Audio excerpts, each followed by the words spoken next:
Hello everybody, welcome back to my channel. My name is Roxanne. If it's your first time here, then welcome. Recently I did a bookish buzzwords video where I talked about the themes or the concepts or the ideas, the types of characters that the tropes that I love to see in books and that I will automatically want to read. So now I want to do one about the opposite. So things that are probably gonna put me off. There's not things that I gravitate towards. They're not things that I'm interested in, and they're just things that I don't like to see in my stories. It's not necessarily that I hate them. It's just not things that'll make me want to pick it up. So I don't like. I'm gonna make a wide category here, which is things that give me anxiety. I don't like anything that gives me anxiety when I'm reading. So that's not to say that I don't like to read books that evoke emotions in me, even if they're negative. But there's a particular type of anxiety that I get with certain types of books. And it is when anything relating to, there are kind of two things. So there's the dystopia, because sometimes they get way too real. And it just it unsettles me. And the reason that the reason I even like a book like Station 11, where it has this like flu thing and everybody dies and all this shit, it is because it feels so quiet. It is such a quiet story that I don't ever feel that like stress when I'm reading it. And then the other type of anxiety that I get is anything to do with lying, miscommunication, or like purposeful miscommunication, or like easily overcome miscommunication. So I don't like dystopians. I already said I don't like anything to do with lying. So I don't like fake identities. I don't like people who like purposefully take on a fake identity. I don't like people who are mistaken for somebody and don't like correct anybody. I'm sorry, I don't really like fake dating. I sometimes will be okay with it, but again, like the stress level has to be real low. Just because I hate the lying and it just makes me so anxious. Like, just tell the truth. Oh my gosh. And then so I hate the miscommunication plot line. And I think it's because so often it is done in ways that are so easily overcome. And like I understand that there are situations and there are types of personalities where a person doesn't feel comfortable speaking up for themselves or anything like that. But I feel like it's so often that you just kind of go like, and you just kind of like, just do that and not do anything else. And then the whole plot goes on from there, when you would have no book if you had just been like, no, my name is Roxanne. I am not whoever the heck you think I am. And I think and there are types of misunderstandings that I think for many people it would make you kind of step out. Like I'm a person that hates, Galileo, what are you doing? I'm a person that hates confrontation. I am a person that I'm shy, I am introverted, but I feel like there are certain situations in which if you put me in a position where, even though I will do everything to avoid confrontation, I'll be like, hey, no, that's not who I am. And if someone just refuses to listen to me, like, hey, no, that's not me. Like, listen to me. But obviously in those cases you remove that and you don't have a book. So I just feel like it's tired, it's done. It's not really something that calls out to me. So miscommunication, I don't like it. Dystopia, time travel, I don't like it because a lot of I don't like a lot of movement in time.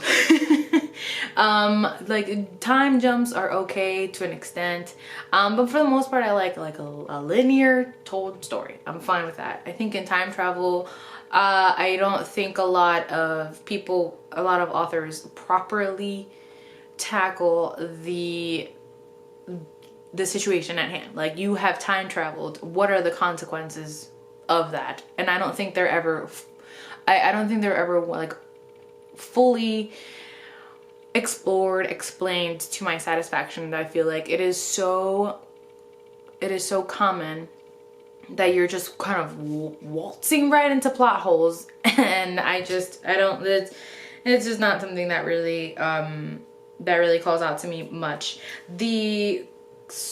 I know the truth, but you need to figure it out on your own. Or I know the information you need, but you need to figure it out on your own. No, that shit pisses me off. Like, Dumbledore, hello, you have all of this information. Give it to the person who needs it, because they need it for a reason. You know this information for a reason. Like, I think that's a cop-out.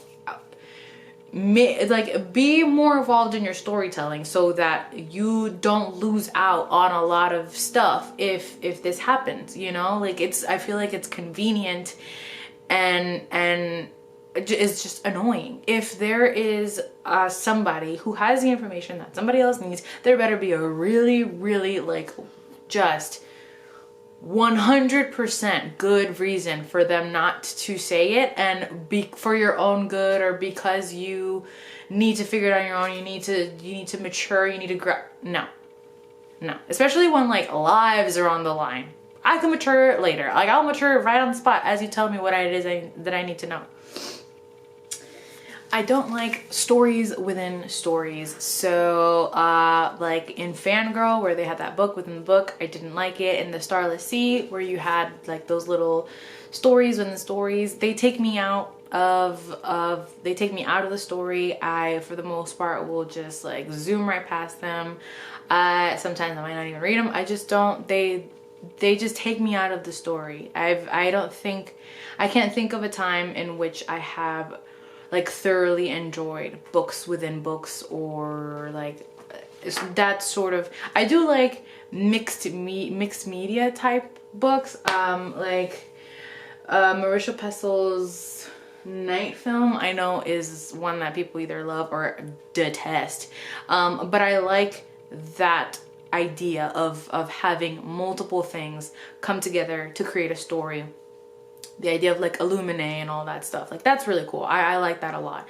I think it takes, you know, creativity, and you have to really think about the story in different levels to be able to create all of that supplementary material, and I think that's great. But stories within stories, they just don't vibe with me. They just me. Break up to protect is so annoying. Like, I am breaking up with you to protect you from whatever. I am breaking up with you. Like, I love you, and you are the only person that I'm ever gonna love, and I will never be this happy again. And you are a fully grown adult with agency who can make these decisions, but I'm gonna make it for you.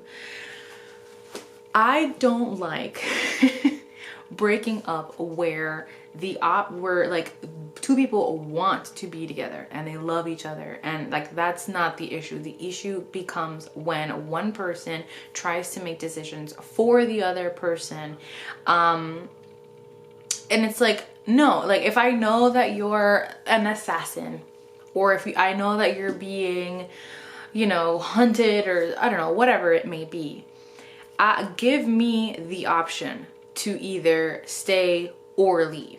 I hate this because, and you know what a lot of times happens is that you like destroy the person emotionally so that they will believe that you don't want to be with them because they know you love them, because you do. And so it's just like, it just becomes this horribly toxic situation, and I hate it. It's like, give me the option. Lay everything out for me, and then give me the options. But or like, if it really is the case where it's like, I think it'd be better if we separate while this is going on. Like, either let's make a plan, and I don't know if it's just me being optimistic or like overly loyal, but if I love somebody and they love me and they're being hunted, you know, by assassins or whatever, I'm gonna want to stick around and help protect or whatever. And if the risk is so enormously high, then let's make a plan for you know, the family to be safe or something along those lines. But for you to like destroy me emotionally, to make me believe you when you say you don't want to be with me because you're just trying to protect me, is going to piss me off so much that I might not take you back after you come back all safe, you know, because you won. In young adult, I don't know that this is done much more recently, but I don't read as much YA anymore. So those who read more YA, let me know. But I hate missing parents. Like, just very conveniently missing parents so that teens can do whatever. So I grew up in a traditional Puerto Rican household. My father is incredibly strict, like incredibly so. I moved out when I was 23, but he didn't want me to. Like, in his eyes, I was gonna leave the house like in my wedding dress. I had to come home latest like 11:30, even at that age. Sometimes my mom would help me push it a little bit to like midnight, 12:30 at most, but I had to be like, I wasn't allowed to do sleepovers. I couldn't just disappear. Like, so that's the context with which I'm reading a lot of these stories. But I understand that because I had friends and I went to school, I understand that there were people, teenagers my age and stuff, that were given many more liberties that I was not, which is fine.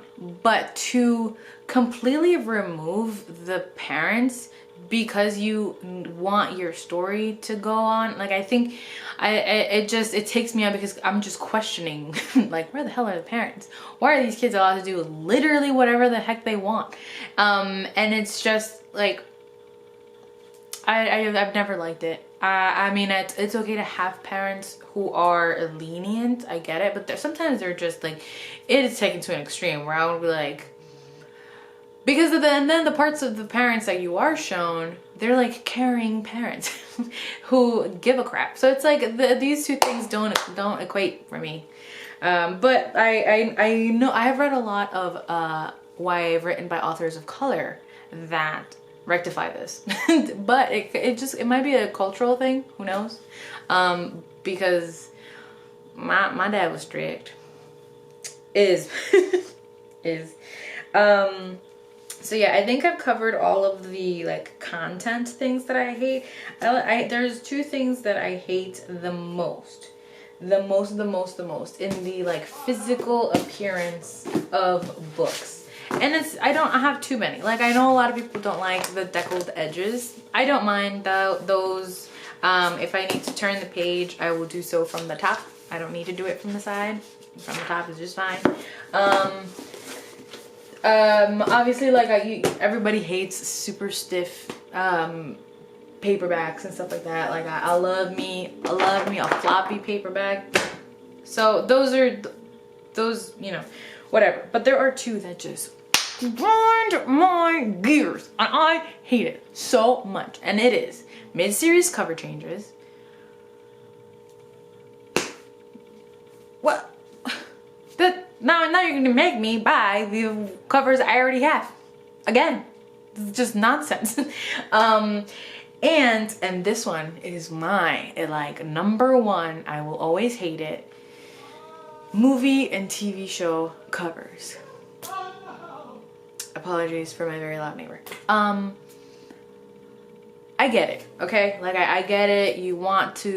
There's gonna be a lot of people who are gonna want to read the book after they watch the series or watch the movie because they didn't know about it before. And if they are the type of person who just goes to bookstores and browses or anywhere and browses, the characters they recognize because they've seen on a TV show or a movie is more likely to grab their attention and have them buy the book and read the book. Blah, blah, blah. I get it. Fine. But to make it so it is damn near impossible to get the non-TV show or movie cover. Oh my god. Those are the things that I don't like in my stories, and a couple of things that I don't like in my physical books. Let me know what some of your pet peeves are. You can tell me about, you know, how much you despise deckled edges, and that's totally fine. Or what type of stories you hate.